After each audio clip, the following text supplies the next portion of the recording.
Hi, my name's Barry Sargent, and I'm talking today on behalf of the Aotearoa Workers Solidarity Movement, which is an anarchist group, as the name suggests, based in Aotearoa, New Zealand.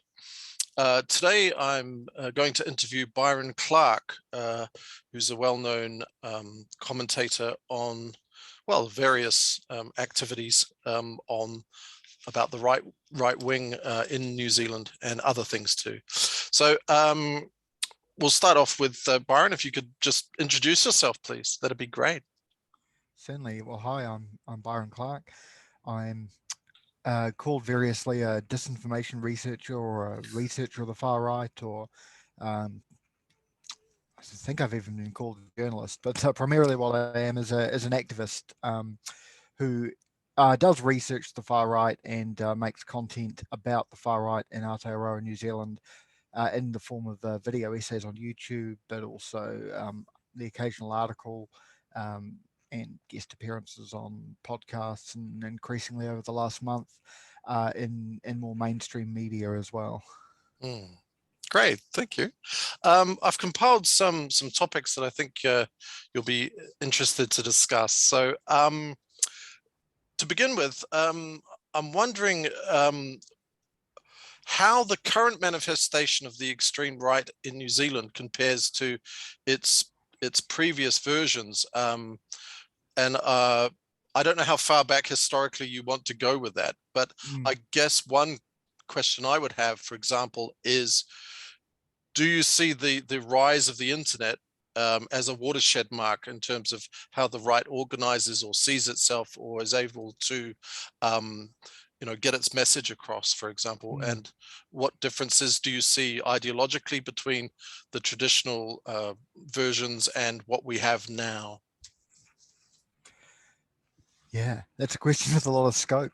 Um, Mm, the internet is really significant for the far right and has been for a lot longer than I think people realize. There's an American sociologist, Jesse Daniels, who wrote a book, Cyber Racism, that I think was published in, I want to say 2009, but in the 2000s. And she looked at how the far right was some of the first people to get online and found, even before the World Wide Web, founding like bulletin board servers and things, because they saw it as a way that they could disseminate their propaganda without the controls and censorship of the mainstream media, which, for the most part, after the Second World War, had given no platform to fascists.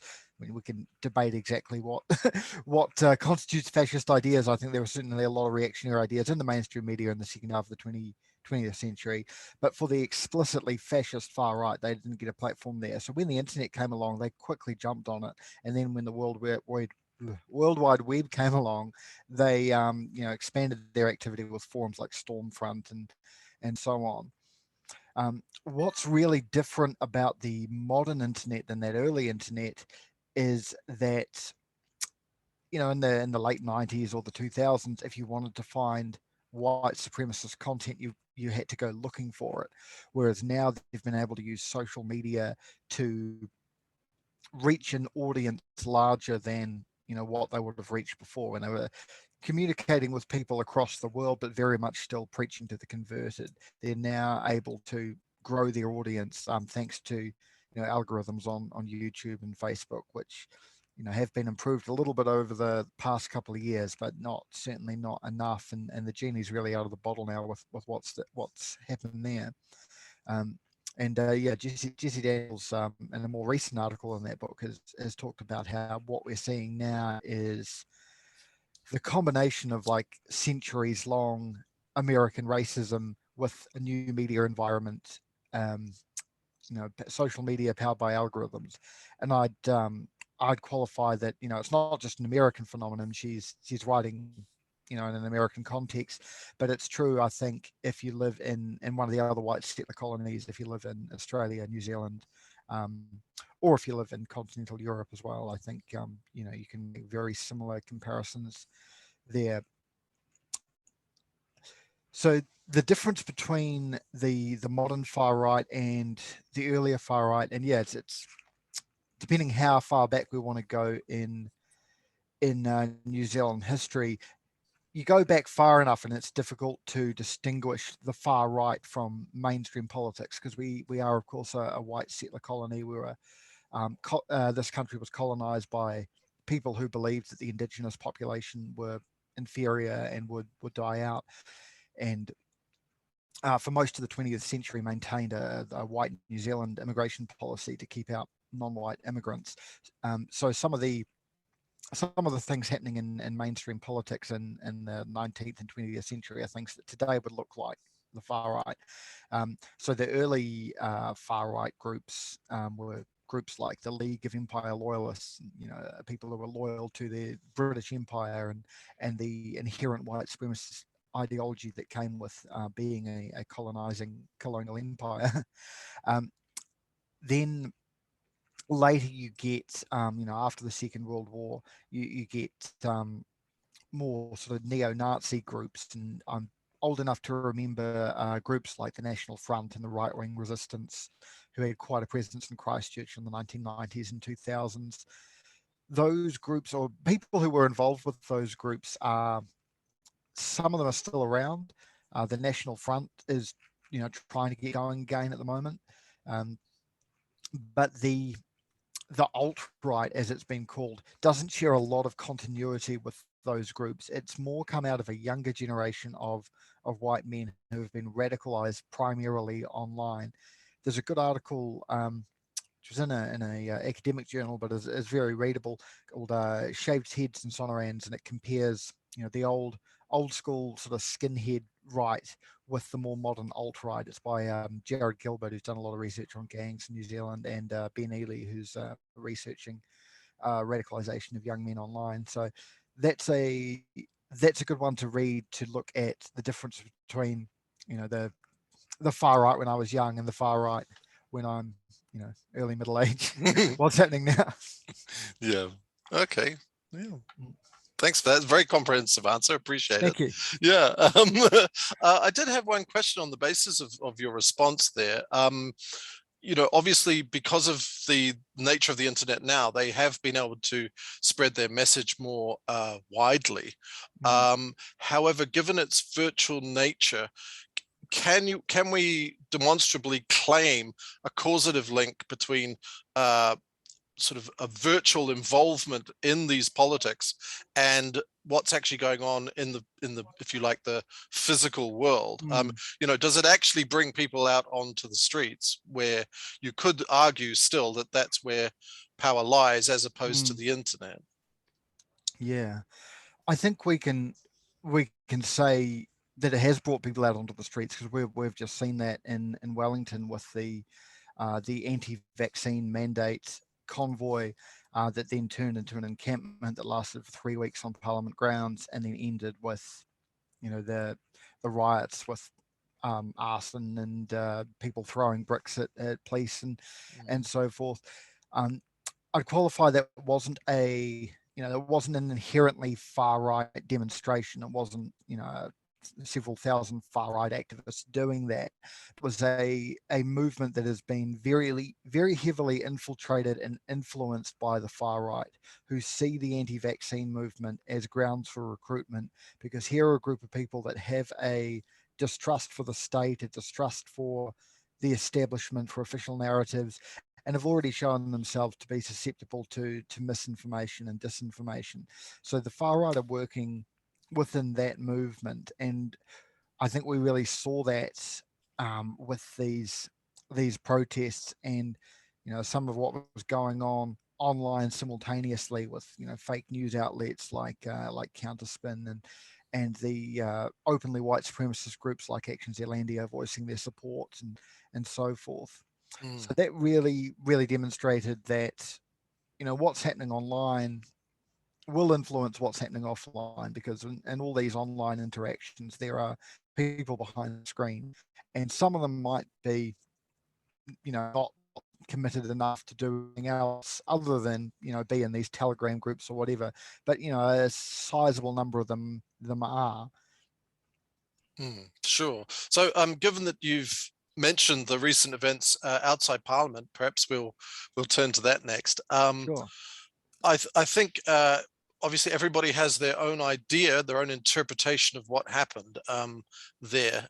Even amongst people who participated, I think there are different narratives there. So could you just, in your own words, say from your perspective, what actually happened? I Mm, mean, even that's contested, I think, in some aspects. So, from your mm, perspective, what do you think actually took place, mm. and who was there, and so on? Yeah. Yeah.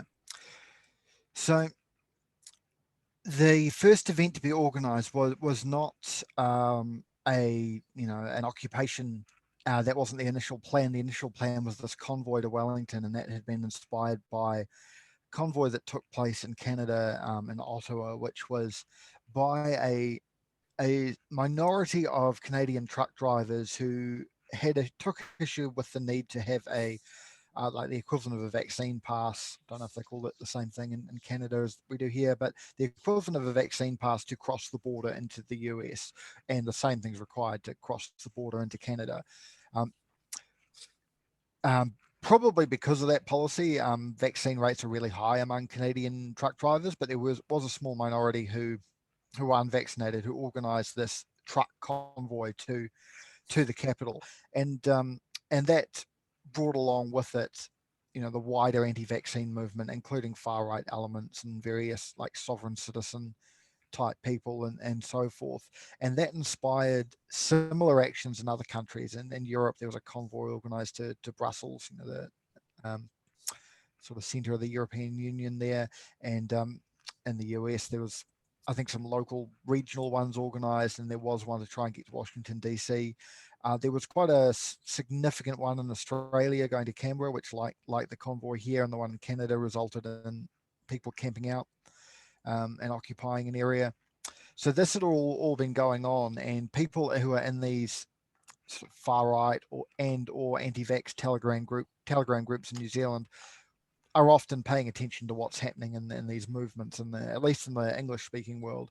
So when the call was put out for a convoy to happen here, there were already hundreds of people who were like, "Yep, we know what this is, we know what it's about, we'll participate." And so there were various groups that got in behind that. One of them being Counterspin Media, which is this fake news platform that's been going for about a year now, who were really involved in providing very sympathetic coverage of the protest, doing so with these like day-long live streams of the first few days of the convoy, and then of most of the days of the actual occupation as well. Also involved were people associated with the New Conservative Party, former leader Leighton Baker and his daughter Chantal Baker, who it was another big live streamer with a wider audience than Counterspin. Former deputy leader Aotearoa, who now operates another sort of alternative media site, the Daily Examiner, I think it says one. He was backing it as well, and while the new leadership of the New Conservatives weren't as actively involved as the former leadership, the party was, supporting this anti-mandate ideology. Then you've also got the Freedom and Rights Coalition, which are effectively a front group for the Destiny Church. They call themselves a coalition, but I don't think anybody is really involved who wasn't already involved in some capacity with Destiny. I suspect they call themselves a coalition because they've got bigger political ambitions and would like to be, in coalition with some of these other groups on the populist right. But as long as they get to be the leaders and call the shots, so they were involved, and they were actually one of the more moderate groups involved compared to, say, Counterspin Media, who were really advocating for militant action. And then along with that, you had Voices for Freedom, who are a much more respectable group in that they're not, openly engaging with, these like clearly far right extreme personalities, but still have an ideology that's based on like misinformation and spreading a lot of misinformation about vaccines. And so all these groups sort of came together along with other people who aren't necessarily aligned with a particular group, but are in that wider milieu of conspiracy theorists. And so they all came together to participate in this convoy. And when they got to Parliament, there were various people there who wanted to, remain indefinitely, and various people there, and people not there who were cheering it on, who really wanted to encourage more radical action, like Counterspin were encouraging the citizen's arrest of the Minister of Health, which caused a few people to get arrested trying to break the police line to enter Parliament to conduct this citizen's arrest. And yeah, I've losing my train of thought a bit, but yeah, so lots of different groups involved that shaped it. And then I think from there, as it got nearer the end, the more moderate groups and individuals involved started to lose ground to the more extreme groups. And then, we saw on March 2nd, when the police finally moved in to shut it down, the quite violent response with the arsons, with the throwing bricks and so forth. And I think that was a bit of a shock to, your average New Zealand, not a great term, but people who hadn't been, knee deep in this stuff, or more as myself, people like myself, and there are some professional researchers as well, professional or like academic researchers who are even more on the ball when it comes to watching the stuff than I am. I mean, I do this in addition to a day job. So we weren't surprised to see this kind of thing happen. But I think for people who hadn't been paying attention to the subculture that exists online, it was a real wake-up call that, we have these kind of really militant right-wing populist forces actively organizing in this country. I think even though we had a far-right terror attack just 3 years ago, a lot of people in New Zealand told themselves, he's not even a New Zealander, he's from Australia, he was a loner, he, just lived online, it doesn't represent, who we are or what's happening here. It's like, well, no, there's actually, a small but significant group of right-wing populists who are on, who are at the most extreme end, probably, agreeing with, what the terrorists did, and I have seen in some of these spaces, praise for those actions. And then, even at the less extreme end, are still calling for, very reactionary policies to be implemented, and attempting to gain some sort of political power to do so, whether that be through contesting elections, as we saw a few far right populist parties do in 2020, or whether it be through spreading the disinformation that the election was fraudulent and illegitimate, and therefore we've got to radically overthrow the elected government and replace it with something else, and so forth. So yeah. Yeah, I mean, there was a lot going on, wasn't there? There was a lot going on, yeah. With some obviously quite disparate groups involved. Mm. I guess there's two aspects I'd like to look at in this a bit more deeply. Within whatever we're going to call it, the movement that manifested itself during that protest. Do you see them as actually being able to form something more cohesive long term, or do they have some internal problems that might make that quite difficult, even if they aren't necessarily looking at an electoral response to it, or perhaps they don't even have a unified idea behind it? I guess what I'm saying is, is there enough cohesion amongst what obviously is a wide number of groups to actually be a viable problem, threat, alternative down the track? So there's a lot of infighting between those different groups and factions, and some of it comes down to actual political differences. A big one is that there are sort of right-wing populist groups who really go in for a kind of Hobson's pledge style interpretation of Te Treaty and of race relations in Aotearoa, and opposed to anything things like Three Waters reform and things mentioned in the He Puapua report. And that is a very strong, reactionary political force that, is not just on the margins, but it's the sort of thing you'll hear on talkback radio, if you want to subject yourself to that. So there's a section of the populist right who get in for those sorts of politics, but then there's another section of the populist right that actually has a surprisingly large Maori support base. People like Billy Tikahika or Brian and Hannah Tamaki, and they obviously don't go in for that sort of thing, and often, particularly in the case of Billy Tikahika with his movement that has kind of been eclipsed now by some of the others, but he was a reasonable had a reasonable influence at the last election, and his movement merges a lot of very conspiratorial style, like sovereign citizen ideology and conspiracy theories that date back to the old John Birch Society in the US.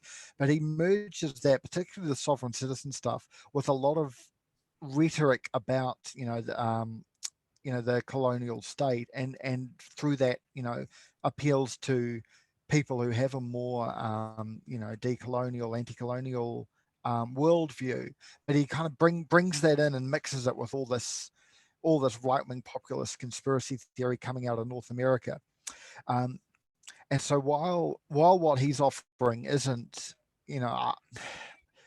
really a kind of anti-colonial movement, he's still seen by the more Hobson's Pledge faction of the populist right as this like Maori separatist or whatever. So there's a big political divide between the more what I would call like Pākehā assimilationist right, the people who want everyone to just assimilate into this like Pākehā worldview and Pākehā way of being, and then the more the wing of the movement which adopt some of the rhetoric and some of the trappings of an indigenous movement or an anti-colonial movement. And we see this in Australia as well. I think it's more pronounced in Australia that the sovereign citizen conspiracy theory has really tried to link itself in with a lot of anti-colonial movements, because when you're making a statement of yourself as being sovereign, that carries a lot more weight if you're an indigenous person than if you're a descendant of white settlers. So there's that political divide there, but then in addition to the political divides, there's just so many huge egos in this movement. So Billy Tikahika, when he was forming his political party, did so at a time that was too late to get registered with the Electoral Commission, even though he had enough members who were keen to be involved to do so. So he had to form an alliance with another party, and he tried that with Brian and Hannah Tamaki's vehicle Vision New Zealand, and that fell apart because neither Hannah Tamaki or Billy Tikahika wanted to be co-leader with the deputy leader, with the other one being leader. Even though they had very similar politics, they had to have their own little fiefdom where they're the leader and split the minuscule right-wing populist vote. Similar thing with he tried to merge with the New Conservatives, and they felt that he would only do that if he got to be the star of the show. And then some of the other figures who aren't necessarily looking for a parliamentary type political movement still want to be leaders and don't want to play second fiddle to anyone else. So I think because of that, there's not going to be any kind of cohesive organized party coming out of this movement. What we'll probably get instead is like last election, depending on how you define right-wing populist, we had either 3 or 4 or maybe 5 right-wing populist parties, which between them split about 3% of the vote. And I think we'll see a similar thing next year. We might see maybe not 4 or 5, but we'll see 2 or 3, and they'll get 2% of the vote between them, and then probably afterwards they'll pivot to saying, "Oh, the election was rigged. It was illegitimate. It was," rather than accepting that even even if they united together, there'd still only be a pretty small minority um, of um, of the electorate supporting them. I think the concerning thing is that 1 or 2% of the population is not politically insignificant, and I think in New Zealand people are a little bit complacent because to get into Parliament you need to cross that 5% threshold, and that's in part is there to supposedly protect parliamentary democracy from these more extreme parties, not just on the right, but left wing parties too. Mm. It serves that function.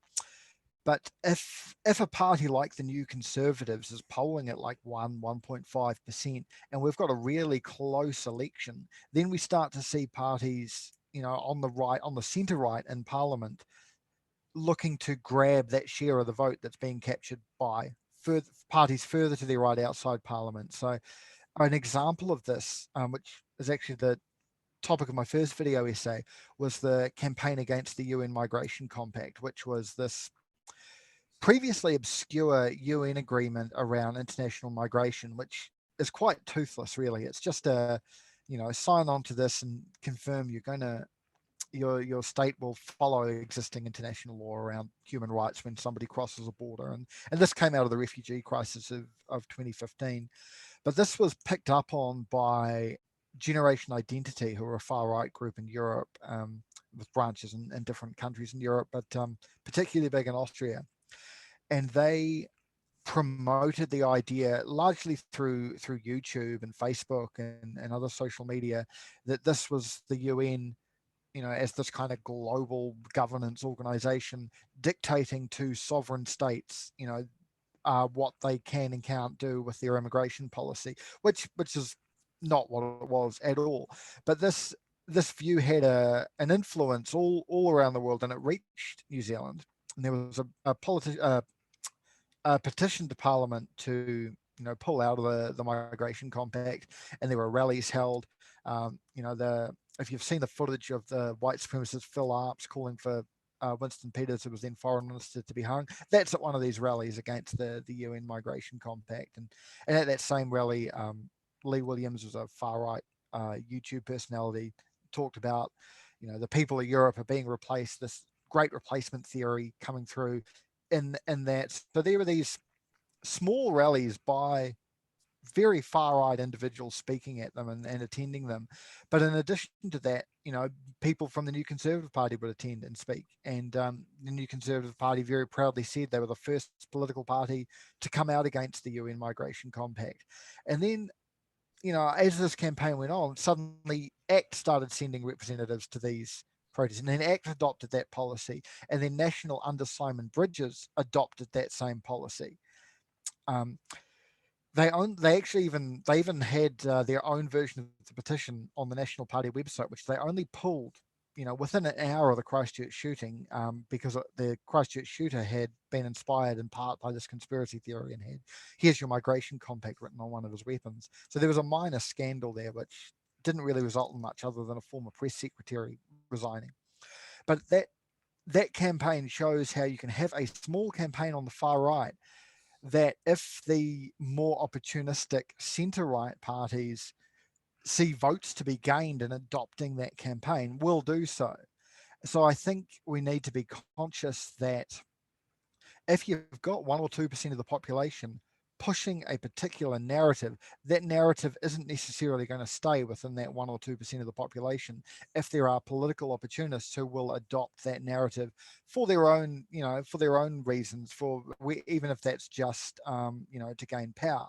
I think some of the stuff that David Seymour says and does, I don't think he really believes wholeheartedly, but I think he, sees an opportunity there to grow the vote share of his party and have more influence on power through that. But of course, even if these politicians are only doing it, to improve their vote, to get more power, they are normalizing these ideologies, these conspiracy theories and whatever. So yeah, I'd say don't be complacent just because it's 1 or 2% of the population. Be aware of the narratives being spread by that 1 or 2% and watch how they spread through, the wider body politic. Yeah, so they may not actually have formal power or influence in themselves, but they can Mm, obviously seep out into a wider you know range of views and still have some influence that way. yeah. And I guess also the normalization comes through, doesn't it? You can Mm, think of certain parties in Europe that once upon a time the mainstream just wouldn't work with at all. But because a lot of these narratives and rhetoric has become normalized, then it seems there's less of a stigma attached to those formal parties. And the center right is quite happy to work in coalition with some of mm, these more extreme organizations. And yeah. yeah, so the tail can wag the dog sometimes. Yeah. There's this idea in political science that I've seen come up a lot over the last few years, called the Overton window, and effectively it's the window of what is the acceptable range of political discourse. And one of the things the far right is doing is trying to expand the size of that window. I mean, the far left is doing this too, because a lot of far left ideas are, marginalized from mainstream discourse. But the far right has been far more successful at it over the last few years, expanding that window to incorporate more and more reactionary ideas that were untenable to be discussed by mainstream politicians and mainstream media until quite recently. And yeah, through growing to even just a small amount of power and influence, they've expanded that and expanded the range of ideas that are supposedly acceptable to be having a debate about. And even debating these ideas gives them more legitimacy than a lot of them should have. I mean, one thing that really annoys my critics is that on principle I don't debate the far right, because I think if you share a platform with them, you're saying that their ideas are on an equal footing to yours and are worthy of engaging with, as if they have some kind of intellectual merit. So I've turned down offers to come on like Counterspin and these YouTube channels. I'm like, no, I'm not gonna raise your ideas to that level where we pretend that they're worthy of debate. Um, and I think as the far right, if they continue to grow, I mean that's something that may happen. I mean, we may see, if they were to get a party together that could get, I think TVNZ, once a party's polling at 3%, invites them along to the debates. And then, if we start having some of these ideas debated as if they're worthy of that, I mean, that is something that could happen. I don't think they'll be able to get a party together just because of all the infighting that'll get to that level of polling. But, that's a possibility and something to be aware of. Hmm. Yeah, I think that's an excellent point about merely engaging with them on an equal level gives them more respectability than they deserve, and it's a false equivalence in a sense. I think the Yeah. classic example I always think of was Deborah Lipstadt not debating Holocaust deniers, and they were trying to make themselves look legitimate as legitimate historical revisionists, when in fact she said no, there's a qualitative difference there, that these people are denying the truth. They're not arguing within a common accepted paradigm on both sides.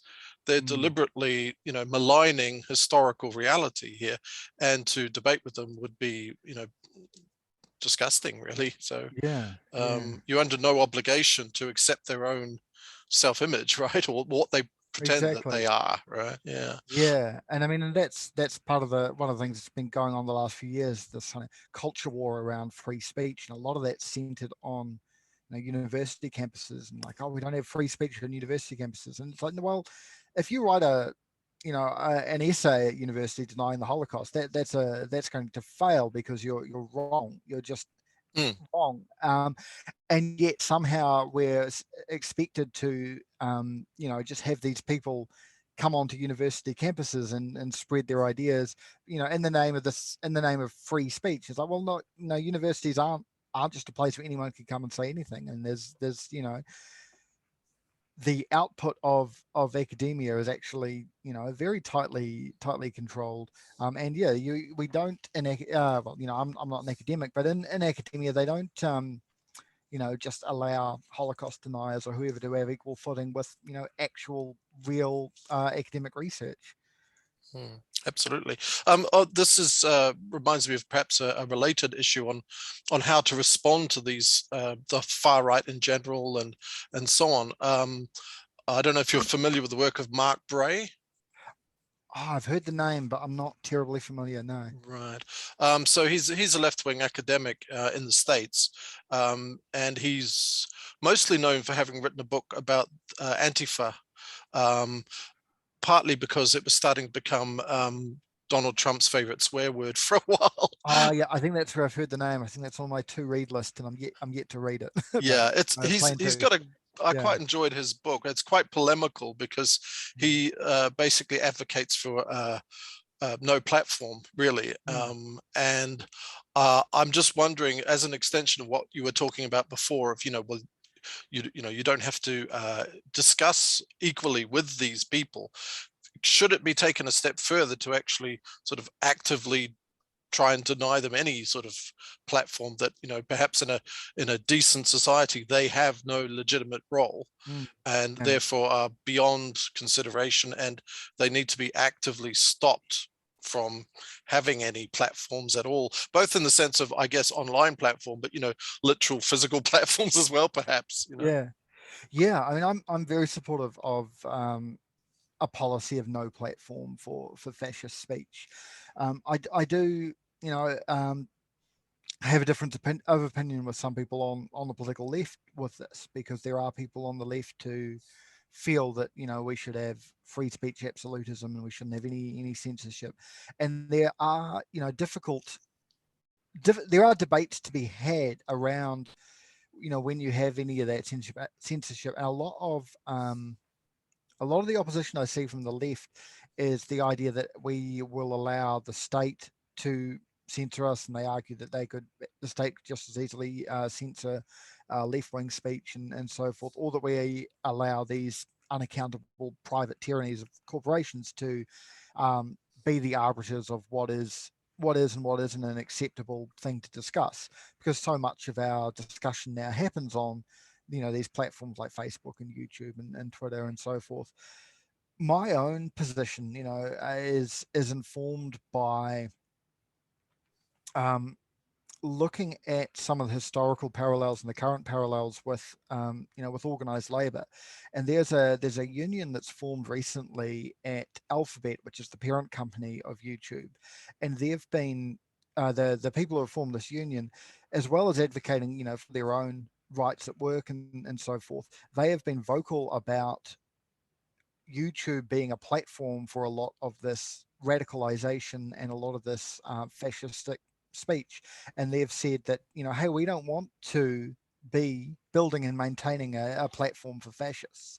Mm. And so I'm a real advocate of there being more worker power in these industries that are building these platforms, so that rather than having a corporation or the state telling us what is and isn't allowed, the people who are building these platforms can actually be the ones making the decision of what do they want to build those platforms for. And I in my day job, I work in the IT field myself, and something that a lot of people in this industry, not as many as there should be, because unlike me, most of them aren't also historians. The IBM worked with the Nazi regime, and provided a technology that they used in the carry out of the Holocaust. And when you're somebody working for a corporation, whether that's in technology or the other industries as well, and there's lots of historical examples of this, of workers at shipyards refusing to load stock, load equipment for regimes that are going to use it for occupations of other countries, or etc. There's all sorts of examples you can look at there. Um, working people if they had that collective power, which is really lacking today, because we've seen the union movement smashed in, with neoliberalism. If they had that collective power, workers could get together and say, no, we're not going to allow these people to use the things that we make, the things that we create. We're not going to allow them to use this to promote hatred, to promote, conspiracy theories, to promote, some of these terribly reactionary ideas. So that's, it's not an easy solution, because it's a solution that involves, rebuilding the union movement and Yeah. getting a much more politicalized union movement, where it's not just about, the cost of living pay increase every year. It's about, that more worker power. But I think, probably people who are listening to this interview, would agree with that. And I think that's that's a big part of fighting the far right, is, working on building that worker power. So even if you're not directly confronting, these far right individuals and movements, if you're working on that, you're doing really important work. Right. Oh, yeah, I think so too. I mean, Great. I won't disagree with any of that. Yeah. I just wanted to circle back to the Parliament and protest just on a couple of points before I forget. Sure. Obviously, you had the actors themselves, in the sense of the participants in the convoy, in the protest, and so on. But you had other actors involved in another sense of, for example, the corporate media. What did you see the role of the corporate media as being during the protest? For example, the way that they framed what happened and the narrative that they built around that, and how they were involved in it in some way. So that's part one. And part two, the other, I suppose, main actor in it, of course, was the government, who the protesters had, supposedly anyway, come to well, I was going to say engage with, but they didn't, sort of, really. They came to Parliament itself physically. But I'm just wondering the way that the government handled the whole situation. What's your take on that? So, one, the corporate media, and two, the government, perhaps particularly Jacinda Ardern and Trevor Mallard, perhaps. Yeah. So when this began, and when it started to escalate, I think a lot of the mainstream media were really scrambling, because this isn't something that they have paid a huge amount of attention to over the last few years. We've only got one journalist, that I'm aware of, that has, as part of his bylines, covering extremism, and that's Mark Elder, who writes for Newsroom. And then we'll get some other coverage of the far right groups when something significant happens, like when a active duty soldier was arrested, and is waiting court-martial for espionage, and so on. And that's, we're still waiting for the trial to find out exactly what's going on there. But when significant things happen involving the far right, we get a bit of media coverage then. But what we really need is that more in-depth investigative look at what's happening. How are these movements building? Who's involved? What are the connections with more global movements? So that when something like the protest we saw in Wellington happens, we don't just get this reporting of like, oh, this is happening, and we get the more like, who are these people, and what's behind this. And the media during this time started coming to a few people, including myself. And I did make the point when I was on Media Watch, like, I'm not a full-time journalist. I do I have a day job, and then I do this in nights and weekends, really.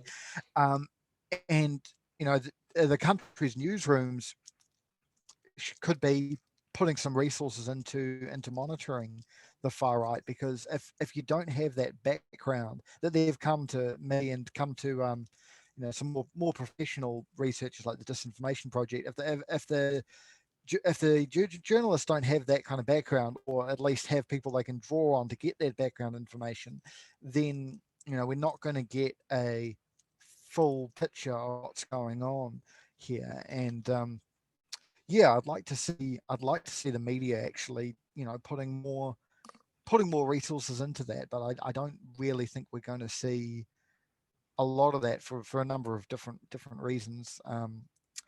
I think that the resources the media has are going to be put elsewhere because they need to do the kind of content that'll get them a lot of page views for that meager advertising that they still have.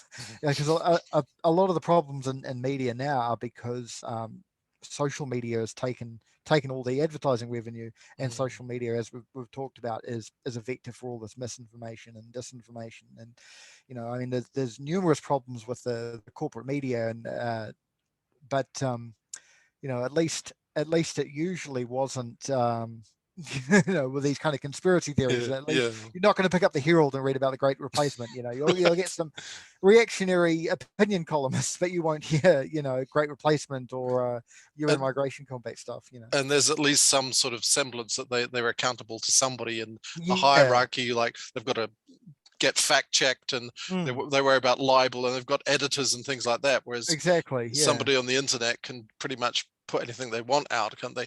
Mm. Do you think, particularly around those events, I mean, it sounds like a wrestling match, but do you think, given that the spread of social media and the influence of the right, that they were able to gain more traction, perhaps, than the mainstream media around that Mm. issue? I mean, if you went up to the average person in the street, perhaps whoever that is, if there is such a thing, um, do you think they would buy into some of the right-wing take on what happened, or do you think the mainstream media did sufficient job to sort of give a different spin on it? A counter spin to counter spin, if you like.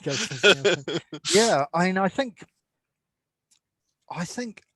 on the whole, the media did okay because they drew on the knowledge of people like Sanjana Hatatua and Kate Hanna from the Disinformation Project, and and even going to me. I don't want to blow my own horn too much, but I mean, I was able to give some context and some background Sure. to things. So I think on the whole they did okay. But one thing that really sticks out from that 3-week period where the protests were going on is that there was a day there where the disinformation on social media, the engagement eclipsed that of mainstream news organizations on social media. So more people were watching Chantel Baker's live stream than were engaging with the content being put out by Stuff and Newsroom and the Herald and so on. And that's something worrying because does that mean that the average person, are they they're just as likely to have engaged with the fake news as to the real news? Mm. So that's something that something we need to be aware of and think about what the implications of that could be. Mm. Oh, so the other aspect, of course, was the actions of the government, or the reactions of the Mhm. government around it as well. What's Yeah. your take on that?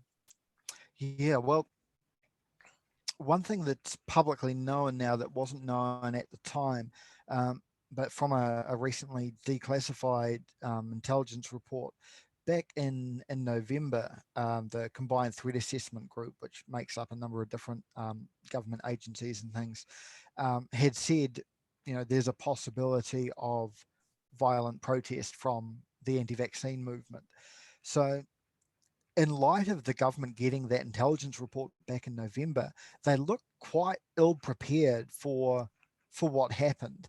I think perhaps and you read that report, and it's very much because no one in any intelligence agency can predict exactly what's going to happen. So it's very like this could happen, and the government certainly weren't preparing as if it was going to happen. And I don't know whether they were ill prepared because they didn't think it was going to happen, or whether it was more a concern of not wanting to be seen as and portrayed as this authoritarian uh, power. Because that would have been a real propaganda victory to the populist right if the government had stopped them from protesting. And I wouldn't want to see that myself. I think we'd be able to support the right to protest even when it's protests we don't I don't personally agree with. Um, and I think a similar thing with the police reaction. I think if the police had gone in straight away and started, brutalizing protesters, that would have been a real propaganda victory to the right. And they're trying to spin what happened on March 2nd when the police finally did move in. They're showing bits of footage and things and talking about police brutality and so on. And they're really trying to say this was the moment that the New Zealand state showed it was a tyranny, and it's become this tyrannical dictatorship under Comrade Ardern or whatever. So perhaps the reason the government and the police didn't react strongly early on was knowing that it would hand a propaganda victory to the populist right. But the flip side of that is they just let them kind of do whatever they wanted, to the point that they set up their own like freedom village, as they called it, and were installing their own toilets and whatnot.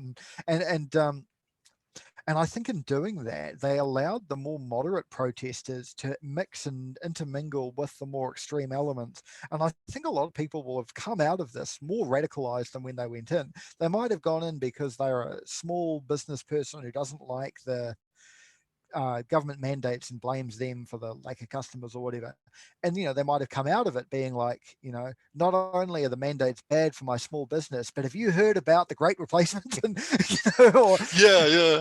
that's an extreme example, but And the Great people Reset's the other one the you Great tend to Reset hear. is the big one. Yeah, Yeah. something like that. People are getting exposed to these conspiracy theories.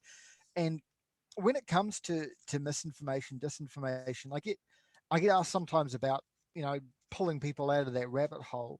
And that's not quite my area of expertise, but because I get asked so much, it is something I read up on. And the way to pull people out is not to just have the correct information. Like you could show someone a debunking video essay or whatever, they're not going to believe it, because why would they believe a stranger on the internet rather than their friends? People are only going to be pulled out of that conspiracy theory rabbit hole by people who they know and trust. And the flip side of that is that if you've got a protest like this where people are camping together, linking arms together against the cops, they're making food together, some of them all like climbed aboard private fishing boats to cross Cook Strait, that's building some very powerful social links between protesters, which means when somebody who you have done all of the above with is telling you about a conspiracy theory, you're going to be inclined to believe them because you have a really strong, trusting relationship with that person. And that's something that the protests, of course, because those offline relationships do tend to be more powerful than online ones. Not to discount the online relationships people can have, but I think there's a difference between chatting with someone on Telegram and being at that encampment, that occupation with them. And I think we're yet to see the full effects of that, but I think we may see that more over the next year or so. So I was actually hoping to go in a bit of detail with you about conspiracy theories as a thing, because it seems to me you could look at it as a subset of activity, but it somehow does seem to have a through line across all the other more explicitly political activities. To the extent, I don't know what you think of this, but it seems to me like once upon a time, going back to what we was talking about with, say, more traditional fascist type organizations and so on, although they always did have a slightly irrational component, they at least had a foot in reality, in the sense that for every one of them that went on about Jewish conspiracies or whatever it was, they operated understanding, for example, in the case of Jacinda Ardern, she's at best a centrist. If you want to be, you could call her a social democrat possibly, but you wouldn't say, oh, she's a communist, whereas now people seem to be a lot more loose in just throwing out this stuff. And I wonder if that's because of the influence of conspiracy thinking, that it's seeped into this thing where they're just throwing around terms at random, and any sense of rational, internally rational discourse is lost because of the nature of conspiracy theories not being falsifiable. We're in a post-truth world, and they've got their own facts, and which to me seems to come from a conspiracy mindset. Now, you don't, I would never ever have agreed with a fascist, but at least they could say Jacinda Ardern's a centrist. She's no good because of this.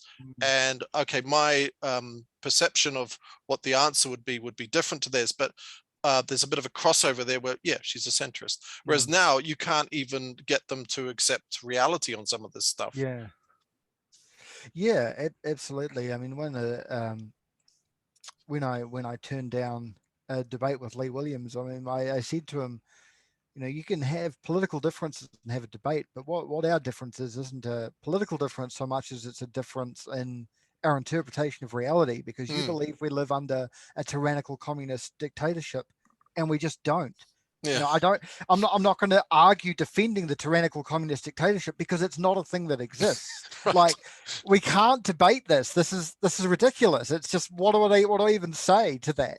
In addition to the whole not wanting to platform those ideas, it's like, you can't debate that. It's just not debatable. And and that's I think something that also makes it hard to like pull people out of that space and de-radicalize them, because you can't just have I guess if you had somebody who thought, okay, these fascists are, or say we had a more traditional fascist type party, and people were saying like, well, maybe they've got a point, maybe we do need a strong leader, and maybe if we did cut immigration we would have more jobs. But you can maybe argue those points. You can say like, well, no, let's look at the data, and you can argue with political stuff as well about solidarity with migrant workers and things.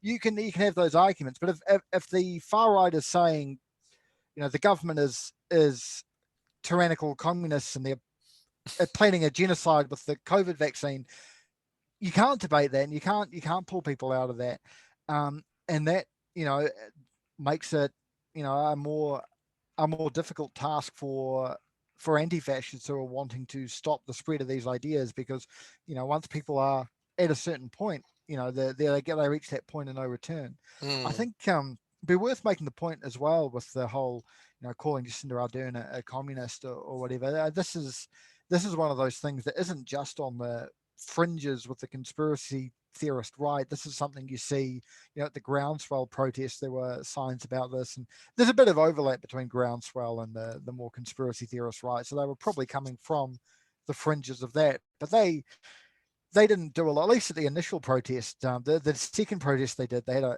list of approved signs. I don't know how they've expected to enforce that, but they were doing very little to stop that, and there were speakers who talked about that and things. So, and and you hear this on talkback radio or the social media comments on mainstream news websites and things. So that's an idea that's been normalized by the center right, not just the far right, and that's reinforcing the growth of the far right in the same way that ACT National adopting the Campaign Against the Migration Compact did, in a probably lesser and more subtle way, but just this normalization of referring to a moderate centrist as a communist, as a rhetorical thing, is making that seem like a more legitimate belief to hold. And while we're still on the conspiracy thing, it seems to me, and I'd like to know what you think can be done about this, if anything, is with the advent of the internet, you do have that self-radicalization process. Whereas, once upon a time, if you wanted to get involved in something like that, they probably had to interact with you, but now you can find them in that sense. But I guess the thing I'm getting at as well is that it seems to me that sometimes there's a trajectory that begins by possibly just being apolitical and bored, jumping on the net, and you find yourself a YouTube thing about, let's say, flat Earth or something, which on the face of it is not obviously political thing, and you find that very interesting, and the algorithms being what they are, they then refer you to another conspiracy theory and so on. Yeah. But it's like tiny little steps that somehow by a drip feeding of these and the way the internet works and YouTube works and so on, you can actually end up without maybe even realizing it, taking on board what are explicitly extreme right ideas. And I'm wondering, how is it possible to counter that? Because I can think of personal examples of people of my own acquaintance where I would argue that has happened, but it's imperceptible to them that they're going down the Yeah. rabbit hole. So what can you do? Yeah, I mean that is a real thing, especially with YouTube, and they have changed their algorithms a bit in the last few years as a result of the scrutiny they've been put under through things like, I mean, if you read the Royal Commission report on the Christchurch shooting, it talks a lot about how the shooter, yeah, he was on 8chan, but he wasn't so much radicalized by 8chan. It was more YouTube that did that. This mainstream corporate social media site, not this fringe, forum for fascists, but something more mainstream. And this has been a problem. Even to take to give an apolitical example from YouTube, because the way the algorithms had worked had been, you know, user watches this content, give them something that's just that little bit more. So like if you start watching, healthy recipe cooking videos, then it's going to say like, oh, this person's, into eating healthy. Let's give them some videos on, the new intermittent fasting trend. And then from there, they'd then get like people promoting actual eating disorders. And, this is a problem that happened because of the algorithms. And that's the same thing. It's not that YouTube wants people to be fascists. It's that YouTube wants to keep eyes on the screen as long as they can, to have the most advertisements appear in front of those eyes. And so they do that by giving people more and more extreme content, because that's what keeps them engaged and keeps them watching. So, part of the problem is that endless drive for profit that YouTube has. And it's the same with any other social media where there's a feed where they just want to keep pushing content at you to keep your eyes on it as long as they can. That's the problem. I mean, the problem here is not not the people who are running these corporations being ideologically on the far right, but them having a amoral pursuit of profit that has led to this happening. And the lack of worker power, as we talked about earlier, being able to stop any of that. And so so again, that's a bigger issue to tackle than just the fringe far right. It's tackling a significant aspect of modern media under capitalism to really be challenging that. Yeah. I guess to wrap up, I would like to sort of finish on perhaps a more an upbeat note, if Sure. possible, and explore a bit more. And you gave an excellent example of workers power and being part of the solution. I guess what I'm asking is, you mentioned early on, for example, that the right got a head start in terms of social media and how to exploit it. But the left is trying to do that too, perhaps in some ways not as successfully. So I'm wondering, what do you think are viable alternatives to what we've seen that the left can develop that will become a more attractive, a pole of attraction? Because I think if, for example, if you look at, say, the parliamentary protests that occurred, there were certain organizational aspects to it.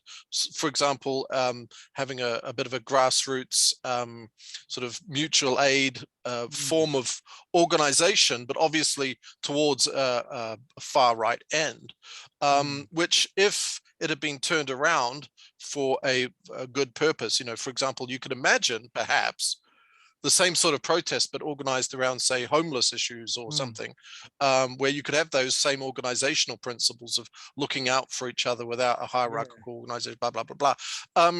So firstly, do you think it's possible? And what would it look like to build some sort of left alternative for those who otherwise might be swayed by this sort of thing?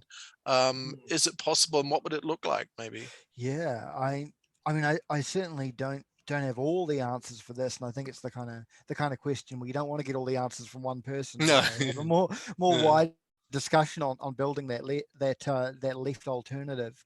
I think a lot of people have gravitated towards the protests in particular, but maybe even the wider far right, because a lot of these people who, aren't, particularly the ones who aren't really committed fascists and the ones who have just been convinced that, that the government is tyrannical and so forth. I think for a lot of them, that does start with a genuine sense of feeling there's something wrong. And there are things wrong, but these people are being, exploited by the far right to be brought into that sphere. And that's possibly happening in part because there's not really much of a left alternative right now. Rebuilding that is, it's not an easy task. I think there's the rebuilding the union movement that we've touched on a few times, but there's also rebuilding that wider sort of community that can exist with the left, and that can be part of part of the union movement, or it can be like a nice add-on the side to have that. The area that I've really been involved in the most is doing sort of communication type stuff, doing like very public education sort of stuff. What my video essays are largely educational material, and I was influenced by what's called a bread tube, named after Kropotkin's The Conquest of Bread, where it's these sort of left-wing intellectual YouTubers making content that is entertaining, but also educational and quite engaging. And that's, I think, creating a bit of a counter hegemony to the dominant ideologies, and also to, I wouldn't call a far right ideology a dominant ideology, but it's, I think in a lot of ways closer to some dominant ideologies than a lot of left-wing ideas. Like for example, calling for open borders is seen as a really out there radical far left position. So when the far right is calling for tighter border restrictions, that's closer to the status quo. I mean, remember, we've got a government now who locks asylum seekers in prison if they arrive without the proper documentation. So when the far right talks about immigration restrictions and things, that's closer to the status quo than a lot of what people on the far left might be talking about. So even countering that, countering those hegemonic ideas with a more cultural kind of movement like BreadTube is an uphill battle. But I think it's where I've kind of found a bit of a niche, and it's something I've I've been involved in on the left for about 15 years or so now, and I've found not everything comes naturally to me. I've tried doing union organizing and workplace organizing, and it there are people who are really good at that, and then there are people whose skills are more suited to making funny videos about fascists, and that's kind of where I am. Yeah. So everybody I think can find where they fit, where their skills and where their talents can be used for good. But it's got to be a very wide movement with a lot of different tactics there. Right. Oh, Yeah. thanks for that. So just to finish, is there anything that you yourself would like to add that perhaps we haven't covered that you think is, important enough that you'd like to just get the message out there about something? I guess one point I'd make that I think I've really, I think for the last few years had an inkling of, but I'm feeling it quite strongly now, is that the attitude towards the far right for a long time was ignore them, don't give them oxygen, ignore them and they'll disappear. And I think that's part of the reason we've seen so little media coverage of this. I think that was the wrong approach, because we've ignored them, and we've been ignoring them for the better part of a decade now. And instead of disappearing through lack of oxygen, they've just grown in the shadows, like there's mold festering while we all just ignore it and don't do anything about it. I think the good approach is to, be aware of it, shine the spotlight on them, and let's destroy the far right while they're still small. Let's not wait till they're in power to start fighting back. We've got to put some attention there now, even if they are only 1 or 2% of the population, or less even. Yeah. I completely concur with that. It just makes sense to me, because from my point of view, they are an existential threat just because they are what they are. That's good enough for me. It wouldn't matter whether there was, 5 of them or 5 million. I mean, if they're a problem, they're a problem. And the only question then comes down to how you calibrate your response to 5 people versus 5 million. But it should be a given that they are seriously worrying ideologically, and why let them get too organized? So Exactly. excellent point there. So anyway, I'd just like to say thanks very much for your time. No problem at all. Really appreciate it, and I'm sure lots of people will be really interested in it. Thank you. Great, thank you. Great, no worries.